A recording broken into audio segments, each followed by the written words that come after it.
ബഹുമാന്യനായ അധ്യക്ഷൻ, വേദിയിലും സദസ്സിലുമുള്ള ഏറെ പ്രിയമുള്ളവർ, ഇവിടെ CR മഹേഷ് പറഞ്ഞ് അവസാനിപ്പിച്ചെടുത്തുനിന്ന് ഒന്ന് രണ്ട് കാര്യങ്ങൾ മാത്രം ഓർമ്മിപ്പിക്കുകയാണ്.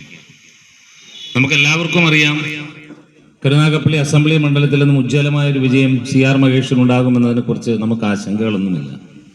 പക്ഷെ നമ്മളെല്ലാവരും, നമ്മൾ കേൾക്കുന്നവരും കാണുന്നവരും എല്ലാം പറയുന്നത് വളരെ കഴിഞ്ഞ പ്രാവശ്യത്തെക്കാൾ ഏറെ ഭൂരിപക്ഷത്തിൽ നമ്മൾ വിജയിക്കുമെന്നുള്ളതാണ്. അതൊരു ആത്മവിശ്വാസമാണ്. അമിതമായ ആത്മവിശ്വാസം ആപത്താണ് എന്ന് നിങ്ങളെ ഓർമ്മിപ്പിക്കുകയാണ്.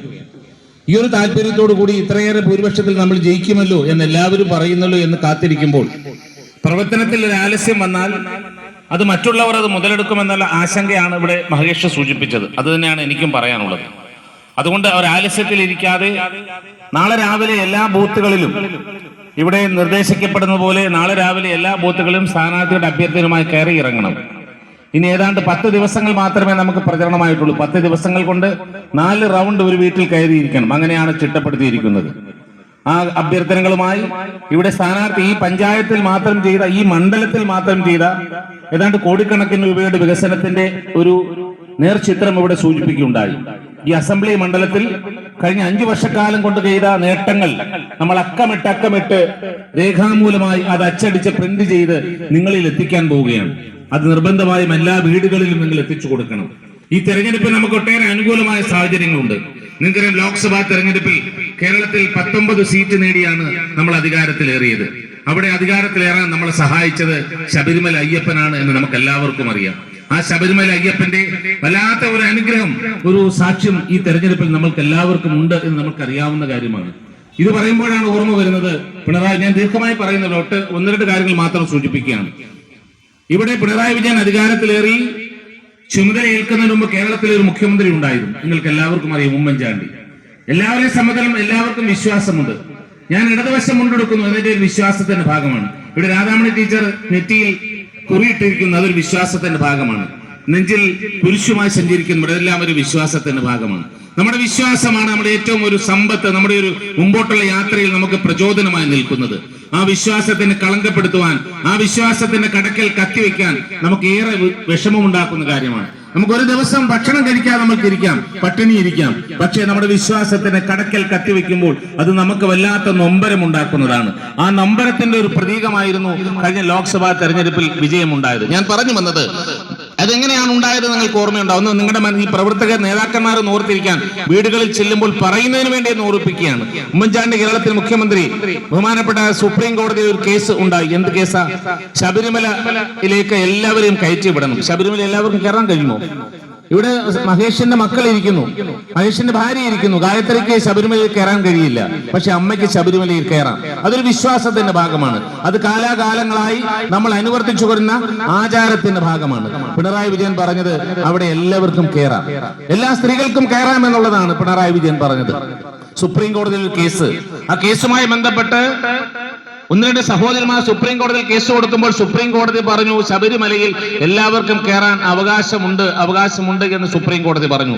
ഈ ഗവൺമെന്റ് പറഞ്ഞത്, സുപ്രീം കോടതി പറഞ്ഞത് ഞങ്ങൾ അംഗീകരിക്കുന്നു എന്നാണ് പറഞ്ഞത്. ഞങ്ങൾക്കൊരു സംശയമുണ്ട് എങ്കിൽ, ശ്രീ രാജീവ് ഗാന്ധി ഇന്ത്യയുടെ പ്രധാനമന്ത്രിയായിരുന്നപ്പോൾ ഒരു തീരുമാനമെടുത്തു. എന്താണ്? മുസ്ലിങ്ങളെ സംബന്ധിച്ചിടത്തോളം അവരുടെ ഏറ്റവും വലിയ ഒരു വികാരപരമായ വിഷയമാണ് ശരീഅത്ത് എന്ന് പറയുന്നത്. ശരീഅത്ത്, ഒരു മനുഷ്യൻ ഒരു മുസ്ലിം ജനിച്ചു വളർന്ന് അവൻ മരിക്കുന്നത് വരെ അവന്റെ ജീവിതക്രമം എങ്ങനെയായിരിക്കണമെന്ന് അനുശാസിക്കുന്ന, വിശുദ്ധമായ ഖുർആനിൽ പ്രതിപാദിക്കുന്ന ശരീഅത്ത് നിയമത്തിന്റെ കടക്കൽ കത്തിവെച്ചുകൊണ്ട് ഒരു നിയമ ഭേദഗതി ഉണ്ടായി. എന്താ? ഷബാനു എന്ന് പറയുന്ന ഒരു സഹോദരി കൊടുത്ത കേസുമായി ബന്ധപ്പെട്ട്, അവിടെ ജീവനാംശവുമായി ബന്ധപ്പെട്ട ഒരു കേസിൽ സുപ്രീം കോടതി ഒരു വിധി പുറപ്പെടുവിച്ചു. ആ വിധി എന്ന് പറയുന്നത് ശരീഅത്ത് പൊളിച്ചെഴുതണം എന്നുള്ളതായിരുന്നു. ഗവൺമെന്റിന് എന്ത് ചെയ്യാം? സുപ്രീം കോടതി പറഞ്ഞു ശരീഅത്ത് നിയമം പൊളിച്ചെഴുതാം. വേണമെങ്കിൽ ഗവൺമെന്റിന് സുപ്രീം കോടതി വിധി അംഗീകരിച്ചുകൊണ്ട് അത് അംഗീകരിച്ചു പോകാം. എന്താണ് രാജീവ് ഗാന്ധി ചെയ്തത്? രാജീവ് ഗാന്ധി ഇന്ത്യയുടെ പാർലമെന്റ് 48 മണിക്കൂർ ലോക്സഭയും രാജ്യസഭയും ഒരുമിച്ച് കൂടി തീരുമാനിച്ചു, അവിടെ ചർച്ച ചെയ്ത് തീരുമാനിച്ചു ശരീഅത്ത് എന്ന് പറയുന്നത് രാജ്യത്തെ മുസ്ലിങ്ങളുടെ കണ്ണിലെ കൃഷ്ണമണി പോലെ സംരക്ഷിക്കുന്നതാണ് എന്നുള്ളത് കൊണ്ട് ആ സുപ്രീം കോടതി വിധിയെ ഭേദഗതി ചെയ്യുവാൻ നിയമം പാസാക്കിയ രാജ്യമാണ് ഇന്ത്യ. അവിടെയാണ്, ഈ രാജ്യത്താണ് പിണറായി വിജയൻ പറഞ്ഞത്, സുപ്രീം കോടതി പറഞ്ഞതുകൊണ്ട് എല്ലാ സ്ത്രീകൾക്കും ശബരിമലയിൽ കയറാൻ അനുമതി കൊടുത്തു. അത് മാത്രമാണോ ചെയ്തത്?